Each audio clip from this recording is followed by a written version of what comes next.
Do ishte shumë fort që të bëhemi të gjithë bashkë. Është një mrekulli të shikosh shqiptar anë mban botës dhe thënë kjo pra sa jemi bërë kaq shumë në Mbretërinë e Bashkuar. Mesazhi që do ju jepja ishte pra do jetë është më mirë të mos e kthejmë kokën kur shikojmë njëri tjetrin. Është më mirë të mos bëjmë sikur nuk e dëgjojmë shipen tek njëri tjetri. Të jemi sa më të bashkuar, të jemi sa më të mbledhur, t'i tregojmë shtetit anglez që ne jemi shumë njerëz punëtor, shumë njerëz që mundohemi të japim vetëm mesazhe të bukura, jemi njerëz me tradita, me kultura, të zgjuar, të bukur dhe kemi shumë gjëra për të treguar tek të gjithë. Do ishte shumë bukur që ne të jemi sa më të bashkuar, të festojmë, të mblidhemi, të gëzojmë për njëri tjetrin dhe me njëri tjetrin gjithmonë.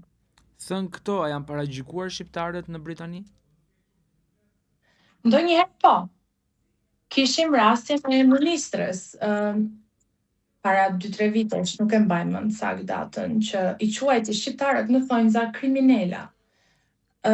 Jo, ky është gabim, ky është një gabim, ky është një mesazh i gabuar që zonja ministre ka dhënë para pak vitesh kohësh, nuk jam me saktë tani me datën, sepse shqiptarët nuk janë kriminela.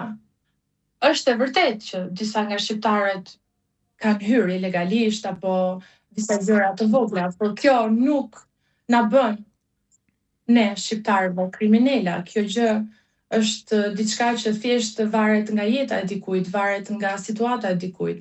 Shqiptarët kanë treguar me vite me radhë me Shqipëri që janë njerëz shumë punëtor, që janë njerëz biznesmena, që janë njerëz që shikojnë punën e tyre, që janë njerëz kanë kryer shkollë të larta, kanë ecur përpara, pra kanë zënë vende nga më të ndryshmet në Britaninë e Madhe dhe janë njerëz të zgjuar, njerëz të mirë dhe njerëz që kanë çfarë japin nga vetja e tyre.